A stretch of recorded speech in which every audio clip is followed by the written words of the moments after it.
Muchas bendiciones, amados hermanos. Quiero comentarles brevemente algo que me ha estado preocupando mucho, como médico y como hijo de Dios también. Y es este movimiento que está surgiendo en el cual la iglesia ha caído en la trama de las teorías de la conspiración, lo cual yo esperaría, y sí clamo al Señor en esto, que no llegue al punto en que la iglesia tome una actitud negligente ante la actual pandemia por COVID-19 que estamos viviendo. Para poner en contexto esto, empezaré mencionando dónde por lo menos este servidor ha observado eh, que este movimiento se inició. Sucede que aproximadamente hace 4 semanas, un pastor muy reconocido empezó una serie de predicaciones en la cual se oponía a abrir su iglesia. Esto fue en Estados Unidos. Recuerdo hace aproximadamente un mes ver la primera de estas predicaciones o mensajes. Me llamó la atención, fue preocupante, pero pues ojalá se quede algo a nivel local. El detalle está que este estilo de predicación o esta ideología de tomar como que las medidas sanitarias y regulatorias para la apertura de las iglesias es un tipo de nuevo orden y hacen una amalgama ahí entre teorías conspiratorias y que no me quieren dejar abrir la iglesia cuando no se está planteando eso, no abrir la iglesia, sino que abrirla gradualmente, así como toda la sociedad a nivel mundial se está incorporando gradualmente a sus actividades. Ahora, el planteamiento propuesto ha sido no aperturar la iglesia bajo las limitantes de seguridad solicitadas por los gobiernos. Y para esto se basan en estos puntos. Uno, y en eso creo yo que ha faltado carácter de parte de los pastores que están imitando esto, y es lo que me preocupa. Que lo haga un pastor, pues está bien, es su iglesia. Pero este movimiento en el transcurso de la semana ya ha llegado a Panamá. Ya me llegaron videos de ciertos pastores en Panamá. Y pues conozco muchos amigos pastores que ya están teniendo esta idea de no, pues no abro la iglesia porque Faraón me la quiere cerrar. Y el pueblo de Dios también lo expresa, ¿no? Que dónde está la fe. Y a priori pareciera bien. A priori pareciera bien de que es cierto, el mundo me está retando, no, debe prevalecer mi fe, no, ¿qué pasó? ¿Qué tipo de cristiano soy? No, voy contra el mundo, si yo muero en Cristo, y viene esta idea y este fervor, pero ante todo tenemos que ser bíblicos. La iglesia no se mueve por emocionalismos, o por lo menos no debería ser así. Debe ser por doctrinas fundamentadas en la Biblia. Bien, entonces se propone no aperturar la iglesia bajo las limitantes de seguridad solicitadas por los gobiernos, porque, uno, el motivo es porque el tamaño de su iglesia no alcanza a recibir a todos a pesar de segmentar los cultos. Aquí es donde yo quiero que por favor, hermano, amado, pastor, si me escuchas, tú entiendas esto. Este pastor y algunos pastores que están siguiendo esta línea son pastores de mega iglesias. Y entonces tienen razón. Desde la dinámica de su iglesia no funciona la apertura escalonada.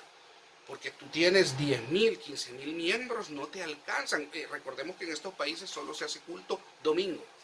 Entonces no te alcanzan las horas del día para dividir en cultos la iglesia. No puedes recibir a todos tus miembros. Tú ya hacías 3 cultos de 8,000 miembros cada culto.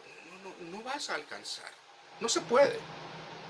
Entonces, desde esa dinámica y en ese aspecto, este pastor ha sido muy categórico en decir, esta norma está bien para las iglesias pequeñas, pero para mi iglesia no funciona. Y ya luego vengo a ver pastores con iglesia de 50 miembros decir, no voy a abrir, porque el faraón me quiere cerrar la iglesia. Pero si solo tenés 50 miembros, hace 3, 4 cultos y vas a recibir a toda tu congregación. Pero bien, este es el primer punto. Lo otro que he encontrado, alega no ceder ante las leyes de Faraón. Este planteamiento parecería bueno. Y dicen, dejar fuera a los enfermos y a los niños y a los ancianos. Esto es inaceptable para la iglesia. Y efectivamente sí, es inaceptable en el funcionamiento regular de la iglesia. Entonces, alega no ceder, ¿verdad?, ante Faraón, porque me está diciendo que deje fuera a los enfermos. Recordemos que la mayoría, esto lo van a ver personas de otros países, así que en la mayoría de países se ha determinado para la incorporación en las iglesias, así como un negocio, como cualquier otro lugar, un centro comercial, medir la temperatura al ingresar. Si la persona está enferma, no puede entrar a hacer las compras al centro comercial, al cine o a la iglesia, porque entonces viene a contagiar a las personas que están dentro o aumenta grandemente el riesgo de contagio. Por eso dicen entonces, ¿cómo va a ser posible que la iglesia va a dejar fuera a los enfermos? No, esto no es iglesia. ¿Cómo vamos a dejar fuera a los niños, a los ancianos? Y efectivamente, sí, la iglesia no puede hacer esto en las condiciones regulares de funcionamiento. Me dicen que no imponga manos, porque como no hay que tocarse, entonces me están diciendo que no imponga manos, y entonces no voy a dejar entrar a los enfermos, no voy a dejar entrar a los ancianos y a los niños, no voy a imponer manos. Así que, ¿cuál es la solución que dan estos pastores? Dicen, no voy a abrir la iglesia, la voy a dejar cerrada. Entonces, a esa conclusión llegan, dicen, o todos o nadie. Entonces, cierro la iglesia hasta que me permitan que la iglesia funcione tal cual ha funcionado siempre, o todos o nadie. Y lo hacen en discursos muy emotivos, muy bellos, predicaciones hermosas, con ideales que nos llama a tomar la conciencia. ¿Qué tipo de cristiano soy? ¿Qué malo soy realmente? He estado fallando. Pero hoy vamos a analizar esto a la luz de la palabra, estos planteamientos. Bien, analicemos el primer punto. No aperturar la iglesia bajo las limitantes de seguridad solicitadas por los gobiernos. Bien, el primer punto ya lo expresé. Es muy particular para ese tipo de iglesias. Un pastor, esto es desde el punto de vista de administración de la iglesia y es totalmente válido. Tú dices, no, este sistema de apertura no aplica a mi iglesia porque yo manejo miles de miembros. Así que no, mejor voy a esperar hasta que se dé la apertura total y entonces abro mi iglesia. Ok, está bien. Está bien, eso es administración eclesiástica. Está bien, claro que sí. Una comunidad religiosa puede tomar muy bien esa decisión, un pastor o el grupo de líderes, está bien, claro que sí. Es su derecho como institución religiosa. Ok, así que en ese punto creo que está claro. Pero los siguientes puntos son tomar condiciones regulares del funcionamiento de la iglesia en una situación de pandemia. La Biblia es nuestra norma de fe y de acciones. Pero entonces, ante una situación, la Biblia no dice, mire, ante el coronavirus, que la pandemia de COVID-19 que se va a dar allá en el 2020, usted debe actuar así, asá y asá. No dice eso la Biblia. Pero ¿qué dice la Biblia? Lo que contiene la Biblia es situaciones similares, por lo tanto tengo que ir a las Escrituras y buscar la situación más probable o más similar que existe en la Biblia a la situación que hoy estoy viviendo. ¿Cuáles principios me establece la Escritura? Y eso extrapolarlo a la realidad que hoy vivimos. Así es. Así es como debemos interpretar esto. ¿Ok? Entonces, si yo busco entonces contextos similares, ¿qué tenemos hoy? ¿Qué tengo hoy por hoy? Tengo una pandemia, o sea, una enfermedad que consideramos infecciosa. No vamos a discutir ese momento, no el punto de discusión, que si es muy mortal o no mortal. Ahorita anda rondando entre el 2 y el 3% de mortalidad. Ok, es una patología, una pandemia, una enfermedad infecciosa que ha generado temor generalizado en la población. Sí, es cierto. Tampoco vamos a analizar acá que si este temor ha sido planificado, infundido por los medios o por un grupo ahí que se queda apoderar del mundo. No, no vamos a caer en teorías conspiratorias. Los que estamos luchando contra esta pandemia sabemos que es real y que la gente fallece, muere en nuestros brazos. Pero bien, entonces tengo que buscar una situación lo más similar. ¿Qué encuentro en la Biblia que sea similar? Lo más similar es la lepra o plaga de lepra, como lo menciona las escrituras. Una patología que en antaño, la lepra que encontramos en las escrituras no es necesariamente la misma lepra que hoy que tenemos catalogados nosotros. Es un conjunto de patologías que en antaño se le llamaba lepra.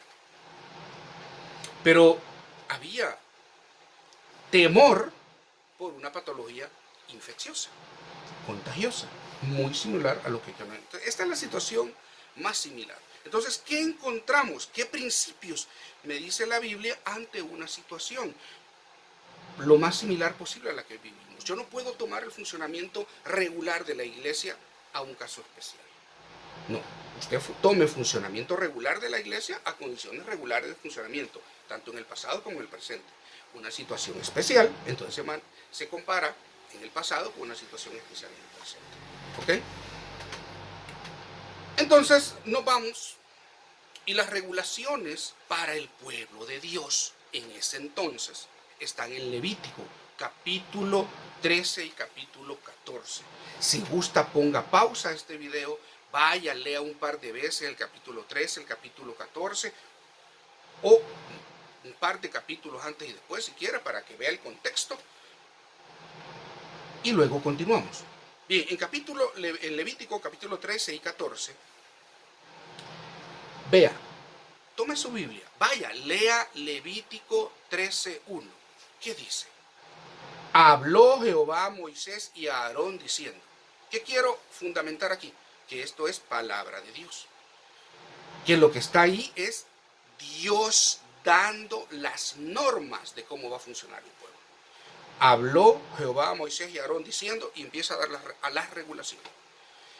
Ahora vaya al capítulo 14, siempre 14:1. ¿Qué dice ahí?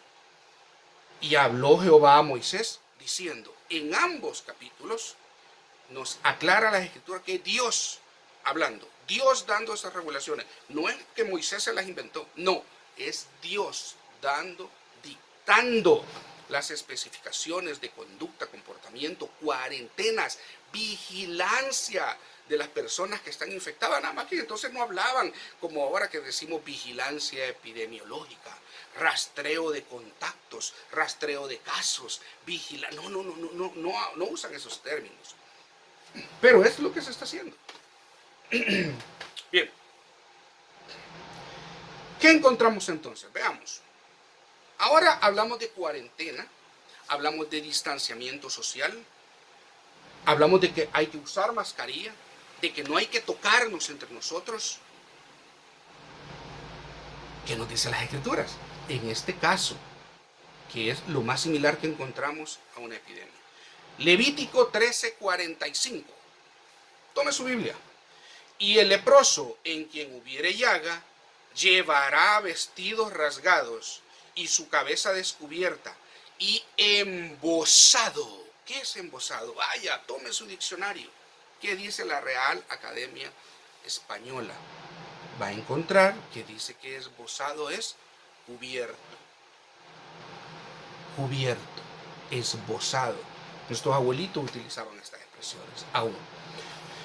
Y esbozado pregonará, inmundo, inmundo. ¿Con qué objetivo Dios mandaba al que estaba enfermo, en este caso por lepra, a gritar inmundo? Para que los demás se separaran, distanciamiento social. No para que lo despreciaran, para lo que hoy decimos le haga bullying, no. Es para que hubiera un distanciamiento social. El leproso tenía que estar fuera. Y si por algún motivo tenía que entrar, ¿verdad?, al campamento del pueblo, él tenía que gritar, leproso, leproso, vociferaba, para que los demás se separaran. Entonces Dios estaba protegiendo al pueblo. Bien. Levítico 13:46. Todo el tiempo que la llaga estuviera en él, será inmundo, estará impuro y habitará solo. Fuera del campamento será su morada. ¿Y no es esto muy similar a las cuarentenas que usamos hoy en día? Entonces veamos cómo está pasando. Mecanismos de asepsia, antisepsia y esterilización también los encontramos. Miren, hay muchas medidas. Yo aquí solo voy a sacar unas cuantas. Levítico 13:52. Será quemado el vestido, la urdimbre o trama de lana o de lino o cualquier obra de cuero en que hubiere tal plaga, porque lepra maligna es, y al fuego será quemada. Aquí vemos un sistema de esterilización de las prendas. No solo te la esterilizan, te la queman. Pero si usted lee el relato, va a encontrar que algunas solo se vigilaban, había llagas que se cubrían, se descubrían a los 7 días, se veía, se iba observando. Había personas, bueno, entonces no le decían pacientes, personas que no se sabía si era lepra o no. Recordemos que en este entonces, son tiempos muy antiguos, estamos hablando allá del siglo, entre el siglo XV y XII antes de Cristo, el sacerdote tenía un rol de líder religioso y también era terapéutico, como los chamanes que habían acá en Latinoamérica. Entonces el sumo sacerdote vigilaba las llagas y algunas no eran lepra. Entonces se tenía una observación durante 7 días, luego 7 días más, y se necesitaba 7 días más. Entonces todo eso usted lo va a encontrar descrito en estos capítulos. Hay una observancia, una vigilancia, hay un distanciamiento social, hay medidas de cuarentena en el cual se está sacando a un miembro de la comunidad a que duerma fuera del campamento. Incluso después, cuando ingresa, tiene que dormir 7 días fuera de su tienda de campaña, o sea, alejado de su misma familia. Y hasta entonces después se hacen unos rituales de purificación y ya se incorpora totalmente. Levítico 14:8. Y el que se purifica lavará su vestido y raerá todo su pelo y se lavará con agua y será limpio. Y después entrará en el campamento y morará fuera de su tienda 7 días. ¿Te das cuenta? Dios, esto no es que se lo inventaron, Dios. Por eso es que le dije al inicio, lean, ¿quién está dictando esto? Y Jehová dijo a Moisés, y Jehová dijo a Moisés y a Aarón, Dios está dando estas regulaciones en una situación ante una enfermedad contagiosa. Bien, y lavará su cuerpo y será limpio. Bien. El siguiente punto que me preocupa es que colocan, ¿verdad? Volviendo a esta ideología que está inundando la iglesia, es que colocan un planteamiento de rigor, de emocionalismo, de que sí, somos la iglesia, somos más que vencedores, que no le tengo miedo al virus, que si muero en Cristo es ganancia, y entonces vamos a cerrar las iglesias. Ey, ese es un planteamiento contradictorio. O sea, estás diciendo, emocionando a la gente y luego decir, pero voy a cerrar la iglesia. Entonces, ¿cuál es tu gran solución entonces? ¿Cerrar la iglesia? ¿No es mejor entonces aperturarla gradualmente? Entonces, eso es totalmente absurdo y contradictorio, ese planteamiento.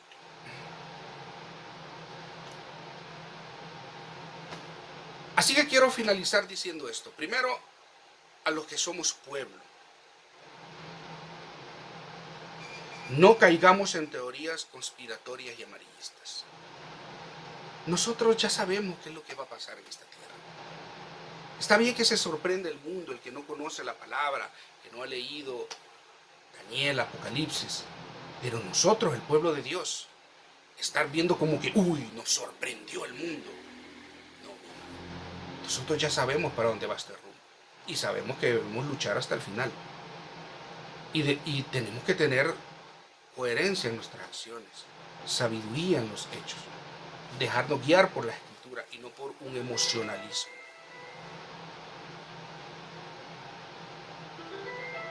Debemos estar atentos ante las amenazas e incertidumbres, ¿verdad?, que quieren gobernar la iglesia. Hoy por hoy no se está negando el funcionamiento de las iglesias. No. Los programas de apertura en los diferentes países han ido acorde a los demás de la sociedad. Algunos se han quejado de que, ay, ¿cómo es que abren los bares y de último las iglesias? Y la iglesia se ha manifestado. Me parece fabuloso. Está bien. La iglesia dice, no, ¿cómo es posible que el bar, que la discoteca sea más prioritario que la iglesia? No, está bien. La iglesia debe exigir su lugar. Sí, está bien. Eso me parece fabuloso. Pero luego la apertura debe ser gradual de la iglesia. Es que no te están diciendo que no abras tu iglesia. Te están diciendo que la abras gradualmente.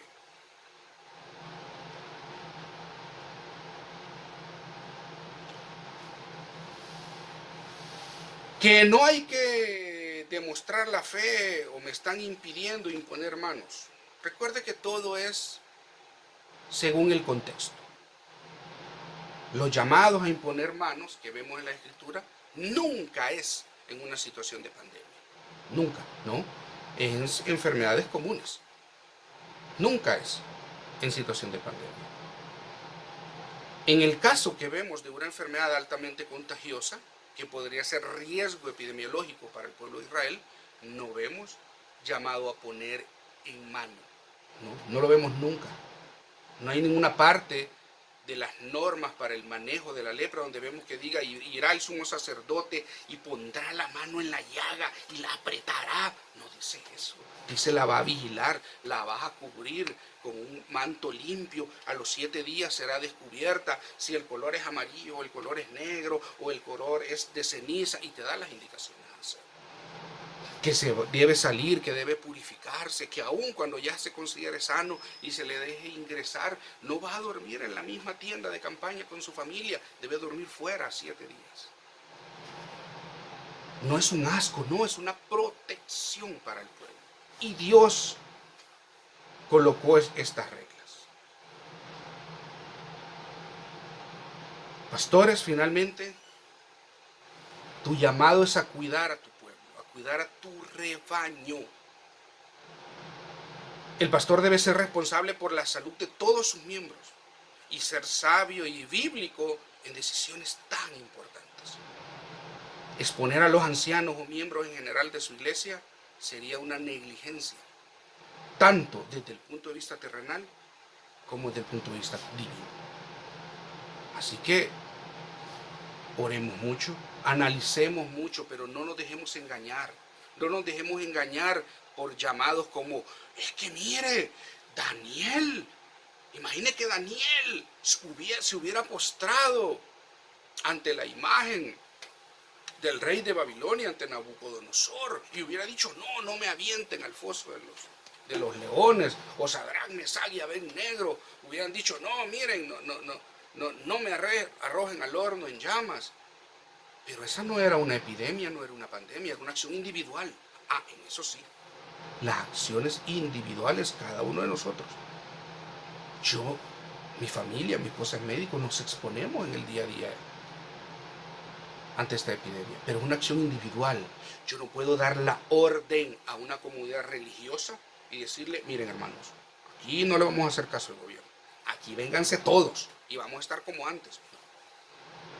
Un pastor debe cuidar su rebaño, debe ser responsable de cada uno de los miembros de su iglesia. Si no, recuerde la oveja perdida. Por una oveja salió el pastor. Cada oveja cuenta. Otro que he escuchado, no, es que no es tan mortal, si solo el 2% se muere. Muere más gente de abortos, muere más gente de suicidios. Mire, amado, cuando ese 2% tiene nombre, tiene rostro, es importante. Pastor, si piensas no tomar las medidas, mira tu iglesia, mira cada uno de sus miembros, saca el cálculo cuánto es el 2 o el 3% y colócale nombre. ¿Quién de ellos quieren que se muera? Ningún pastor va a hacer eso, decir, mira, pastor, se te va a morir el 3% de tu iglesia. Y como yo tengo una iglesia de 100 miembros, el 3% son 3 miembros. ¿Cuál de esos 3 miembros crees que muera? No es una opción. tú debes de cuidar todos tus miembros. Y nosotros como iglesia debemos colaborar, seguir estas medidas y no dejarnos engañar por artimañas inescrupulosas.